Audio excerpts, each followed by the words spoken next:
Nandito na naman tayo sa ating YouTube channel na Stargazer70. Kamusta na kayong lahat dyan?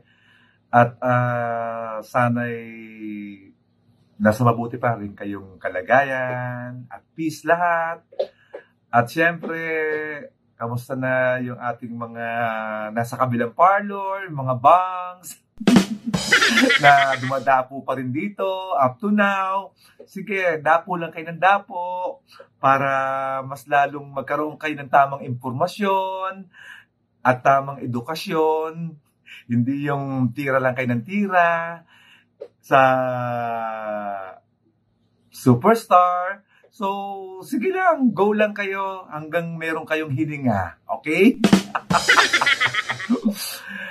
Ito na po ang part 2 ng ating pagbibigay po guys sa nag-iisang superstar sa kanyang 56 years in show business. Napag-usapan na natin yung kanyang initial journey bilang isang superstar nung 70s hanggang sa marami tayong napag-usapan sa kanyang mga achievements, sa kanyang mga triumphs sa buhay, sa career. Siyempre, dagdagan na natin yan para tuloy-tuloy tayo sa ating talakayan, di ba? Anyway, bago ako mag-umpisa, nabalitaan ko po kanina, bago ako mag-start ng aking video na ospital po ang ating mahal na superstar. Pero hindi naman po, grabe po yung kanyang naging health condition. So, may nag-PM po sa akin na isang reliable source na ospital nga po si Ate Guy, pero minomonitor na po siya ngayon ng kanyang mga doktor. Ate Guy, kung nakikinig ka, nanonood ka ngayon, ang dalangin namin, sana'y gumaling ka agad, sana mas lumakas ka, sana mawala na yung sakit mo completely at bumalik na yung lakas, sigla at yung healthy condition mo bilang isang tao na hanggang ngayon ay tuloy-tuloy pa rin ang pagbibigay ng karangalan, pagbibigay ng sining sa iyong di matatawarang kakayahan sa pag-arte at sa iyong kabutihang loob sa mga taong nakapaligid sa iyo. Okay? So, tunghayan natin ngayon ang ilan sa mga direktor. Marami na po naging direktor si Ate Guy sa pelikula. Sa aking knowledge, andyan na po sila Lino Broca, Ismael Bernal, ayan, sila Jerry De Leon, sila Lamberto Abellana, sila Mario O'Hara, sila Mario de los Reyes, sina Elwood Perez, Gil Portes, si Loris Guillen, of course, Brillante Mendoza, sino pa ba? At marami pang iba. Sa aking pagkakaalam po, sa buong karera po ni Ate Guy, for the past 56 years, ang nasirang Mario de los Reyes po ang nakagawa ng pinakamaraming pelikula sa kanya. Yes. Nagawa niya ang Ani Batong Bakal, Bongga Kaday, tapos, what they call this, yung rock and roll, Totoo Bang Chismis, Ibalik ang Swerte, Minsan May Isang Ina, I Love You Mama, I Love You Papa, Mga Kwento ni Lola Basyang, then, ano pa, yung Naglalayag. I think, siya yung may pinakamaraming pelikulang nagawa kay Ate Guy for the past 56 years. Then, sumunod po si Mario O'Hara, nagawa niya 3 Taong Walang Diyos, ang Bakit Bugaw ang Langit, Kastilyong Buhangin, Gaano Kita Kamahal, Condemn, Bulaklak sa City Jail, ano pa ba, 3 Ina, Isang Anak, then, syempre yung may special participation si Ate Guy dun sa Takot Ako Ayan, ganun-ganon. At siyempre, yung ibang mga dekalibreng direktor ay nakapagbigay din po ng mga dekalibreng mga pelikula kay Ate Guy. Yung 4 na national artists natin, na sina Lino Broca, Ismael Bernal, Jerry De Leon, at Lamberto Abellana. So, sa kabuuan po ng kanyang 56 years in show business, I think Ate Guy has already reached what they call this, her objective as an actress, because right now, at this point in time of her career, as being a national artist for film and broadcast arts, siguro she would just be continuing doing films and making the most out of it, because for what I understand right now, she has been experimenting more with her artistry, with the films she would want to do in the future. Hopefully, sana hindi siya mag-retire, pero kung magre-retire na po si Ate Guy, okay lang. Kasi na-reach na po niya yung, sabi nga, rurok ng kanyang tagumpay, and I think it's better also for her to recharge, to take a rest, take a backseat, and maging ano naman siya, maging masaya naman siya doon naman sa personal side ng buhay niya. So, di ba? Siya nga pala, si Direk Artemio Marquez, ang isa rin sa pinakamaraming pelikula na nagawa niya kay Ate Guy pala. Lalong-lalo na nung mga early 70s. Then the last movie they did was Inay in 1993. Okay? So, yun. So, being a superstar is not a walk in the park. Sabi nga, di ba? Nasa iyo lahat ang tutok ng tao, ang scrutiny ng tao, ang press people, syempre, nakaantabay sa'yo kung ano yung magiging issues mo, ano yung magiging controversies mo, ano yung magiging butas mo. Naranasan na po lahat ni Nora Honor yan. At yan po ay lahat ay nalagpasan niya, no? At sa dami po ng mga hurdles and crossroads sa buhay ng ating superstar, siguro nananatili siya talagang malakas at resilient, no? Si Ate Guy kasi, sa pagkakakilala ko lang talaga, no, na, well, as an actress, syempre, no, magaling siya. Magaling siyang artista talaga. No doubt naman po doon, no? Pero, syempre, yung mga controversies, yung mga hindi kagandahan na nangyari sa kanyang karera for the past 56 years, kakambala po yan ng kanyang tagumpay. Sabi nga nila, when you go up, syempre, you expect to go down, di ba? The least you would expect to be is to go down. So, lahat naman po ng artista ay naranasan yan. Wala pong artista na nasustain yung popularity niya ng ganong katagal. Si Ate Guy po kasi, ang isang artista na kahit na, alam na natin, no? Well, that is reality. Yan ang sinasabi nating parang, this is how we handle life, how we handle our career, no?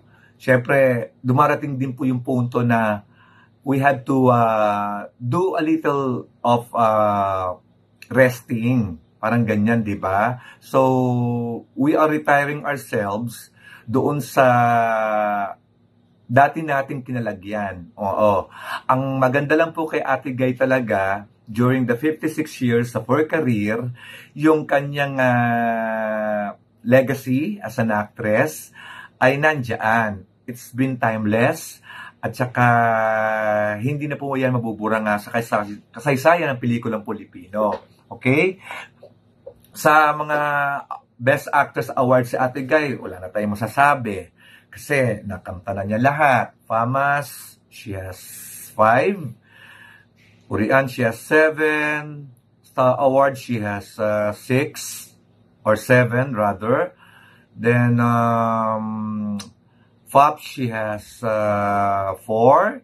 Then, Metro Manila Film Festival, she has 8. Tapos, ano pa ba? Sa Gawad Pasado, she has 5. Gawad Tanglaw, she has 3. Then, YCC, she has 5. And so on and so forth. So, sa dami po ng karangalan ni Ate Guy na kanyang natamo sa kanyang 56 years of being superstar, talagang practically, lahat po ng karangalan naman, nakuha na po niya. So, I think, hindi naman po na nagdidemand si Ate Guy ng any recognition since time immemorial. Hindi po ugali po kasi ni Ate Guy yung gano'n na aasa. Hindi po. Sa iba, oo, maasa. Binibili pa nga, di ba? Pero, kidding aside, Nora Honor is Nora Honor. Yeah. She is the face of Philippine cinema. She is the mirror of arts and culture. Kaya nga sa arts community, marami din pong humanga sa kanya, marami din pong rumispeto sa kanya bilang isang alagad ng sining kasi nakikita naman nila talaga yung innate talent ng isang Nora Honor. Mula nung kanyang kabataan hanggang ngayon, ayan, very consistent si Ate Guy sa kanyang mga ginagawang pelikula. Although lahat na naman ng klase ng pelikula na gawa na niya, lahat ng genre ng pelikula na gawa na niya. Well, she is an actress first and foremost, so she has to perform her job in a very effective and efficient way. So, a genius will always be a genius. So, Nora Honor has reached 56 years of her career, thinking that she has nothing more to prove, and she is already in a league of her own as an actress and as an artist as well, di ba? So, sa lahat ng tumatangkilik sa kanya up to now, magmula nung dekada 70, syempre, nagpapasalamat po ang ating superstar sa ating lahat na nabigyan natin siya ng pagkakataon na maipakita at maipamalas niya yung kanyang galing at husay sa kanyang talento bilang isang mga awit at isang aktres sa pelikulang Pilipino. Di ba po? So, going further to her career right now, bonus na lang po ito. Even if she reaches 60 in show business, bonus na lang po yan. Kasi wala pa po siyang 60, ayan po, nakamta na niya lahat. So, nothing more to dream of. Nothing more to expect of. Diba? Nothing more to aim for. Parang ganon. Yan ang nakikita ko sa isang Nora Honor ngayon, no? Basta sa kanya, artist siya, genius siya, superstar siya, although hindi niya nararamdaman yung pagiging superstar, pero I know for a fact na masaya na si Ate Guy ngayon as an artist, masaya na siya as a performer na who rendered such big big services to the Filipino people, di ba? So, maski saan pong maski saan pong aspeto o sektor ng lipunan, hinangaan po ang ating superstar. Kaya diyan po talaga siya naging isang matayog, naging maningning, at pinakasikat na artista sa buong Pilipinas. Okay? Ngayon, pag-usapan natin yung dalawang pelikulang natapos ni Ate Guy this year, yung Mananambal at Pieta. So, kasali din po ito siyempre sa 56 years ni Ate Guy sa show business dahil nakatapos po siya ng dalawang pelikula this year, right? So, umpisa natin yung Mananambal. Sa Mananambal po, dapat pupunta si Ate Guy ng Sorsogon for the entire shooting days. Kaso, that time, hindi po pinayagan si Ate Guy ng kanyang mga doktor for some health reasons. So, ang nangyari po, dinadaya na lang po sa yata ng producer yung probinsya na pwede nilang pagshootingan. Yung accessible po kay Ate Guy. Rural area din po, pero hindi na po sa Sorsogon. So, ang nangyari po, along the way, nabalitaan na lang natin, napalitan po ang direktor, so si Adolf na pong humandle ng pelikula. Well, according to my source na binanggit sa akin before, supporting role lang po si Ate Guy dito sa Mananambal, sabi ng aking source. Siguro, by this time, since si Adolf na po ang direktor, baka lang po na-revise po ang script at lumawig po at humaba yung role ni Ate Guy sa Mananambal. Sana po, na-revise po yung script, no? Para mas maging mas mahaba po yung gagampan ng papel ni Ate Guy sa pelikulang ito. Kasama po niya dito yung mga youngsters ng GMA7, sila Bianca Umali, sino ba sila Edgar Allan Guzman, sila Martin Scudero, sila Jer Gonzalez, sino ba, so on and so forth. Hindi ko na po kilala iba. Oo, kaya hindi po ako pamilyar. Anyway, hindi po ako pamilyar eh. So, abangan na lang po natin kung kailan po ito palalabas kasi everything is still indefinite, right? Okay. So, punta na po tayo ng Pieta. Sa Pieta po, ayan, ito yung first team up po ni Ate Guy tsaka ni Alfred Vargas na siya rin producer nito, which is si Adolf din po ang director. Ang Pieta po ay hindi po hango dun sa comic story ni Carlo J. Caparas. For your information, mga movie press. Oo, wag nating lituhin. Don't mislead information. Wag tayong magkaroon ng fake news. Ika nga, di ba? Title lang po ang nagkapareho, pero magkaiba po ang storyline nito. Doon sa pelikula ni na Charito Solis, Israel at William Velez noong 1983. Okay. May pakikita po ako sa inyong picture na hango po doon sa pelikula, isang eksena sa pelikula ng Pieta na ngayon nyo lang po makikita at matutunghayan. Ayan po. Okay? So, I think that was one of the last shooting days ng Pieta na nakunan po sa isang bahay sa New Manila. Okay? So, kayo na po magbigay niyan ng visual interpretation sa eksenang yan. At ang balita ko, yung source ko na nakapanood mismo na shooting, talagang napaka-heartbreaking daw ng eksenang yan sa hagdan. Ang mahiwagang hagdan. Okay po? Okay.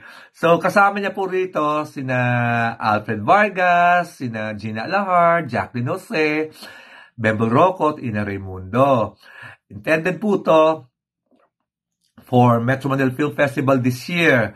Well, let's just keep our fingers crossed na mapili po ito for this year's film festival kasi matagal-tagal na rin po tayong walang napapanood sa ating superstar. Sana po, no?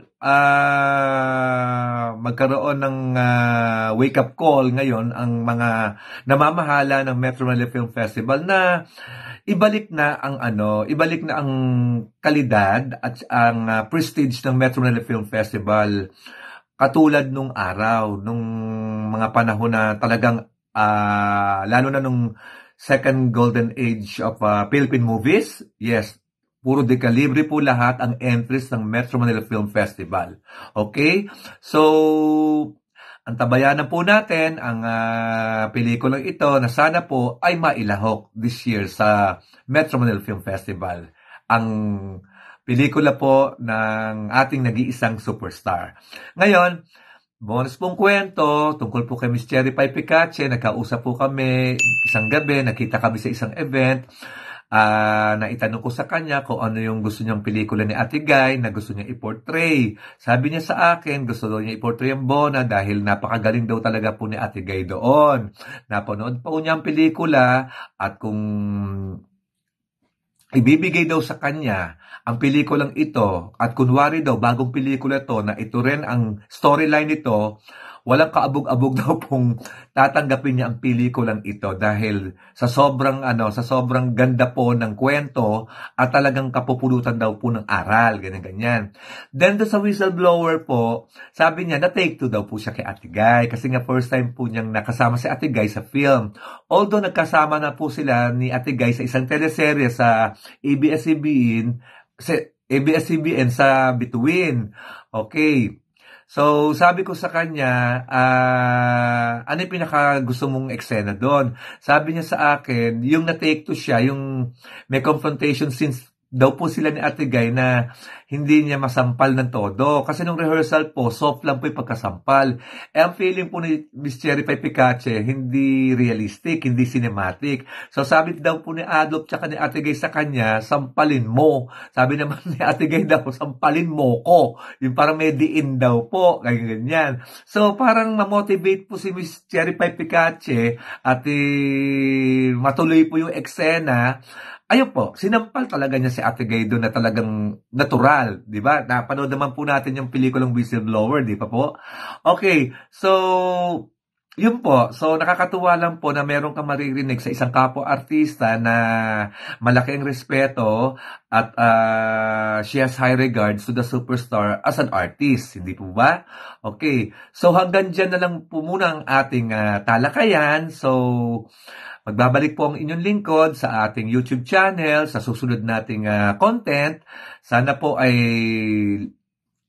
tangkilikin nyo pa muli ang aking YouTube channel na Stargazer70 dahil kamukha po na sinasabi ko noon, ito lang po ang YouTube channel na talaga nagsasabi po ng totoo at I basically educate, entertain and inform each and every one of you para po sa inyong awareness, sa inyong viewing pleasure tungkol po sa ating nag-iisang superstar. Again, Ate Guy, magpagaling ka and we love you. Mula sa lahat ng Noranians na nagmamahal sa'yo, sana magkaroon ka pa rin ng kapayapaan sa iyong karir at sa iyong buhay. See you all next time. God bless you.